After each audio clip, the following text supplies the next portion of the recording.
ബംഗാളിൽ എന്താണ് യഥാർത്ഥത്തിൽ സംഭവിക്കുന്നത്?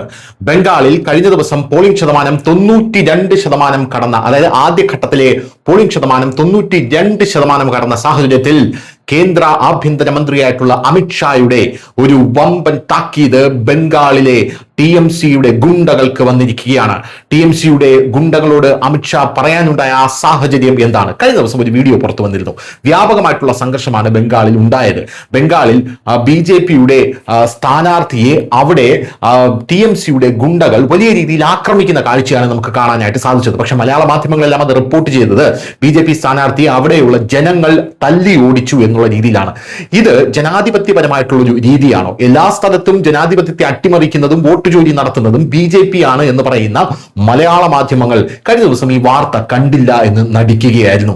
അതിനുശേഷം അമിത്ഷാ രംഗത്തിറങ്ങി. നമുക്കറിയാം, അമിത്ഷാ BJPയുടെ വാർ റൂം നേരിട്ടെത്തി അവിടെ അമിത്ഷാ സർവൈലൻസ് നടത്തുന്ന ഒരു കാഴ്ച നമുക്ക് കാണാൻ സാധിച്ചതാണ്. കഴിഞ്ഞ ദിവസം പുറത്തു വന്ന വാർത്ത 29-ാം തീയതിക്ക് ശേഷം ഏതെങ്കിലും ഒരു BJP പ്രവർത്തകന്റെ മേൽ ഒരു മണ്ണെങ്കിലും നുള്ളിയിടുകയാണെങ്കിൽ ബംഗാളിൽ എന്തായിരിക്കും സംഭവിക്കാൻ പോകുക എന്ന് അമിത്ഷാ കൃത്യമായി പറഞ്ഞിട്ടുണ്ട്.